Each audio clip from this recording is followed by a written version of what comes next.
Assalamualaikum warahmatullahi wabarakatuh.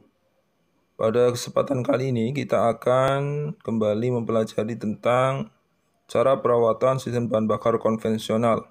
Untuk materi sebelumnya kita telah mempelajari tentang komponen sistem bahan bakar seperti tangki bahan bakar, saringan bensin, dan pompa bahan bakar.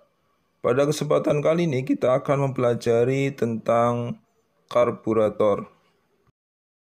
Seperti yang dijelaskan pada pertemuan sebelumnya, bahwa pada aliran sistem bahan bakar konvensional, yaitu bensin dari tangki ini akan dipompa, dan sebelum melalui pompa akan disaring terlebih dahulu oleh fuel filter, dan kemudian dipompa dan diteruskan ke karburator.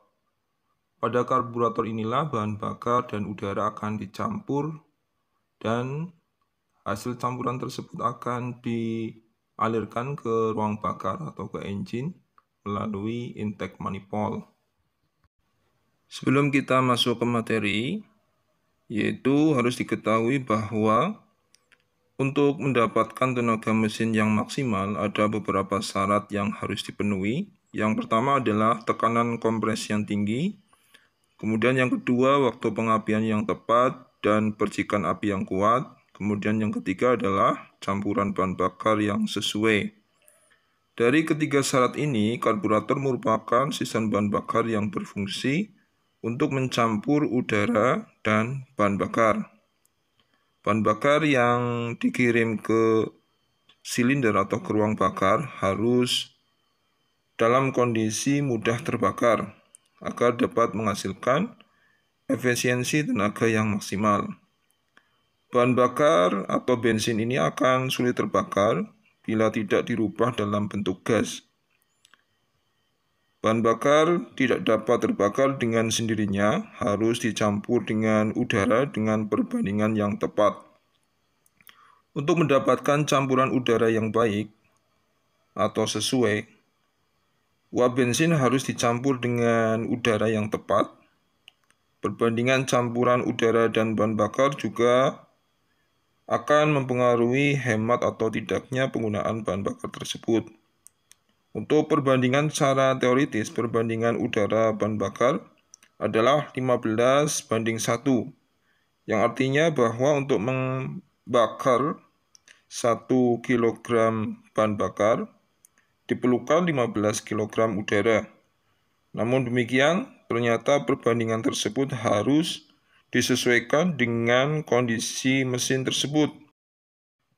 Ketika mesin dalam keadaan dingin atau baru mulai dihidupkan, maka kendaraan tersebut memerlukan perbandingan bahan bakar yang lebih banyak atau kaya, yaitu sekitar 1:1.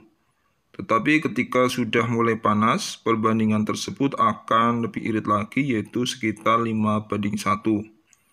Kemudian pada saat kecepatan idle atau stasioner, mesin memerlukan perbandingan campuran yang lebih irit lagi, yaitu sekitar 11:1. Dan juga saat akselerasi atau pada saat jalan menanjak, memerlukan perbandingan yang berbeda. Maka fungsi dari karburator adalah untuk melayani kebutuhan bahan bakar sesuai dengan kondisi kerja mesin tersebut, baik sesuai dengan kecepatan, temperatur, dan juga beban kerja mesin. Sehingga untuk mendapatkan campuran udara dan bahan bakar yang sesuai, maka diperlukan 11 sistem pada karburator. Di antaranya adalah sistem pelampung, kemudian terdapat sistem stasioner dan kecepatan lambat, primary high speed system, kemudian secondary high speed system. Kemudian ada sistem tenaga, sistem percepatan, sistem cuk, dan ada juga force idle mechanism, thermostatic valve, positive crankshaft ventilation atau PCV, kemudian deceleration fuel cut off. Pada materi pembelajaran kali ini kita akan terlebih dahulu membahas tentang sistem pelampung atau float system. Sistem pelampung atau float system berfungsi untuk mempertahankan ketinggian bahan bakar di ruang pelampung agar tetap konstan atau tetap sama. Tetapi sebelum kita mempelajari tentang cara kerja dari sistem pelampung ini, akan dijelaskan tentang komponen dari sistem pelampung. Yang pertama adalah bahan bakar dari pompa bahan bakar akan masuk ke saluran masuk, yaitu yang menuju ke ruang pelampung. Dari saluran masuk ini terdapat katup yang bernama needle valve. Needle valve atau katup jarum ini adalah berfungsi untuk membuka dan menutup saluran masuk sehingga bahan bakar bisa masuk ke ruang pelampung, yaitu saat needle valve dalam keadaan terbuka. Dan bahan bakar akan terhenti masuk ke ruang pelampung, yaitu saat needle valve dalam keadaan tertutup.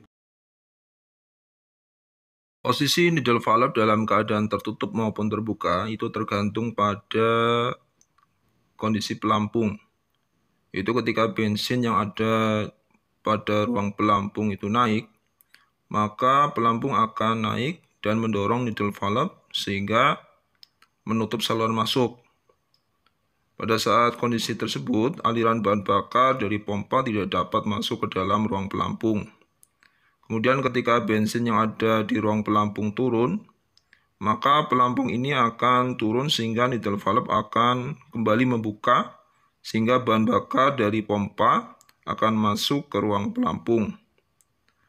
Kemudian pada sistem pelampung itu terdapat sebuah tabung yang berfungsi untuk menghubungkan antara ruang horen atau ruang yang berada di bawah saringan udara yang dihubungkan dengan ruang pelampung. Komponen ini bernama air vent tube.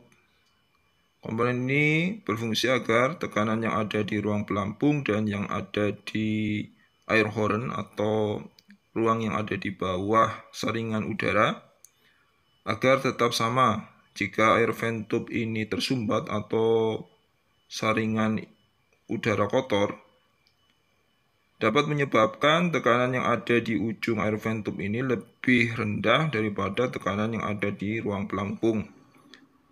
Akibatnya apa? Akibat yang bisa terjadi adalah bahan bakar yang keluar dari nozzle akan keluar lebih banyak sehingga dapat menimbulkan bahan bakar yang lebih boros. Akibat yang terjadi dari bahan bakar yang lebih boros ini bisa menyebabkan mesin mati. Jadi cara singkat sistem pelampung adalah jika permukaan bahan bakar di ruang pelampung kosong, maka bensin dari pompa bahan bakar akan masuk ke ruang pelampung. Bahan bakar akan mengisi ruang pelampung dan pelampung akan naik dan mengangkat katup needle atau needle valve yang akan menghentikan aliran bahan bakar dari pompa ke ruang pelampung. Jadi jika bensin di ruang pelampung berkurang kembali, maka needle valve akan terbuka kembali. Dengan demikian, ketinggian bensin pada ruang pelampung tetap konstan atau sama. Demikian cara kerja dari sistem pelampung. Untuk sistem-sistem karburator akan dijelaskan pada video berikutnya. Mudah-mudahan bisa dipahami dan bisa memberikan manfaat. Wassalamualaikum warahmatullahi wabarakatuh.